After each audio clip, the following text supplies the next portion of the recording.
Never in my life. I know. It's the feds. It's the feds. Watching. The feds. Damn. Yeah, I mean, just before we get into this, like, we were supposed to get masks that said "Stop killing black people," defund the police. All of them shits got taken by law enforcement. Like, literally got seized by law enforcement. So, like the boxes, yeah, the shipments. boxes of shipments got seized by law enforcement. So, there's already shit coming back. So, we know censorship is real. We know surveillance is real. And this is just to give people some insight. This is the type of shit that's happening right now in the Twin Cities that's not getting any media coverage, that nobody's really talking about. Real shit. Yeah. Real censorship. Right? Real illegal shit. Right? Real hot illegal shit. Hot bushes. Yeah. Damn, Alucci. Hey, it's good to Do you see remember you again, me? because I have met you. Do you remember me is the I question. was about to say, do you remember? Because we had a big-ass conversation about Tauruses and Leos. I don't know if you remember that, but... Well, I must have been drunk. It was true. It was in the basement of Honey, actually. Oh, shit. I remember you from... Do you remember me from Sophia Harris's show? Yup, I do. Let him know. I do. That's my nigga. I love fucking Lauren. Well, it's good to see you again. Yeah, good to see you too. How's LA? Y'all are doing big things too. Yo, there's a lot of beautiful shit happening in LA. There's a lot of scary shit happening in LA. Curfew gets pushed every few hours. Like, it'll be like, you get an alert, it's like curfew's at 5, and it's like, curfew's at 4. And I'm like, wait, Y'all are you mom? Are you my, who are you? Exactly. It's wild. Wild. I'm like, this is dinner time. You're telling me I have to stay home at 5? Right. 5 o'clock. Nah. I've never seen anything like this, which I think a lot of people are afraid, but I'm actually hopeful because I've never seen anything like this. Yeah, 100%. Yeah, I think it's really interesting too, because like I've been organizing since 2012, right? Through the movement for Black Lives, Jamar Clark in Minneapolis, right? Martin, Mike Brown, Ferguson.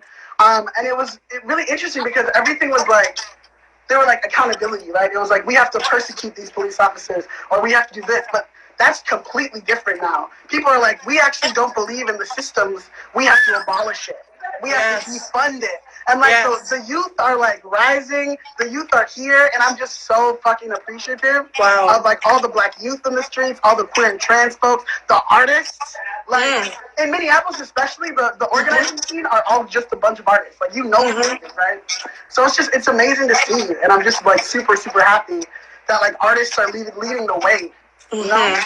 Yeah, I mean, every movement has always been either in tandem with art or art has pushed it, and it's the artists, I remember there was a time when people used to say, oh, you just make art to stay in your lane, but like, we don't have time to stay in our lanes. You've gotten into our lane. Exactly. So it's like, I gotta hold my fucking horn. So these days, they ain't playing games. But Minneapolis and Twin Cities, period, is a special city. It's always been a special city. It's always been made of the right stuff. And they don't take no shit. I remember when we camped out in front of the precinct for Jamar Clark, and I remember being like, I lived in Houston and Detroit, and I've never seen anything like this. And so I knew that Minneapolis was always going to be a part of the revolution. I just knew that because the people there know how to mobilize. Prince knew though. Prince knew. Prince knew. This nigga knew. We're turning up for Prince. This whole fucking Gemini season. We're turning up for Prince. Oh wait, are you a Gemini? I'm not a Gemini. You're a Leo. I'm definitely a Leo. But Geminis are cool. They're like either really good or really bad. Yes, my best friend. Shout out Lauren. Lauren's in this chat right now. I just saw her. So, shout out Lorenzo. Sophia Harris. So, just tell us about the Black Visions Collective. Tell everybody about it. And of course. Hey y'all. My name is Lucci. I use any pronouns. And I am the core team member of Black Visions. Black Visions Collective is an organization based in Minneapolis. That's mission is to center and uplift queer and trans black folks and black youth, in order to gain black liberation in Minnesota and then in turn in the world. So, yeah, we do that through cultural organizing. So we have bomb-ass events, community organizing, direct action, and just creating infrastructure and ecosystems to like continue to build on a better Minneapolis and a better Minnesota. And what has the last week or so looked like for your collective specifically, from the moment the murder happened to now? It must have been incredible. Yeah, it definitely put me in like I had some like, what is that fucking shit that they call when you think deja vu? That's what it is. Like I was there during Jamar Clark in the 18-day precinct occupation, but also it was very reminiscent of Philando Castile, and when he was shot in St. Paul. And I just remember like my body going into like this mode of just like, wow, this is what I have to do. But in a different way, because I feel like our movements, and specifically Black Visions, is now rooted in transformative justice, right? That like we are able to sustain ourselves in a way that we weren't able to during Jamar Clark or during Philando Castile. That has really paved the way for like all of these things to happen, right? So we saw the riots, we saw the first fucking police precinct burn down, which is like wild. But we also saw community come together in a way that we've never seen before, right? So, like, the National Guard came through. We had police officers from Bemidji, from fucking everywhere in Minnesota. But, like, what happened was people really talked to people on their blocks, which is what we talk about when we talk about community safety, right? It's like, how do you know the neighbors that are, like, that live next to you? So, like, if you have an issue, you don't have to go to the police because the police aren't actually there to help you, you know? So it's been wild. It's literally been like the most Gemini shit, right? It's been like super lows and then super highs. And it's like I'm just very excited for this time, but I'm also very scared, you know? So it's just a lot.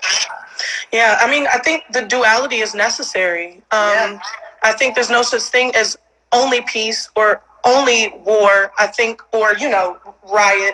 I think that somebody said this the best way, like revolution is messy, you know what I mean? And all of these narratives that are being told from whatever side, even on, you know, our side being like, we're not the ones starting these fires, we're not the ones looting, like, to an extent, absolutely, there's a lot of people who are organized in making sure that's not happening, but a lot of people are just upset, and we can't really account for those people. A lot of people are assholes and white supremacists, and what are they calling them, troublemakers and anarchists, but some people are upset. And the people who, the powers that be, who see what's happening right now have to know that this is just from the people that are fed up with shit. Exactly. You know what I mean? There's no good side, there's no bad side. This is just us versus the system, and the system is now seeing what happens when we're fed up, you know? Exactly. Yeah. And I remember I was like thinking about just like a broader concept. Right? Even like the act of looting, right? It's like you're telling these people who have been looted, right? Who have been looted from like their home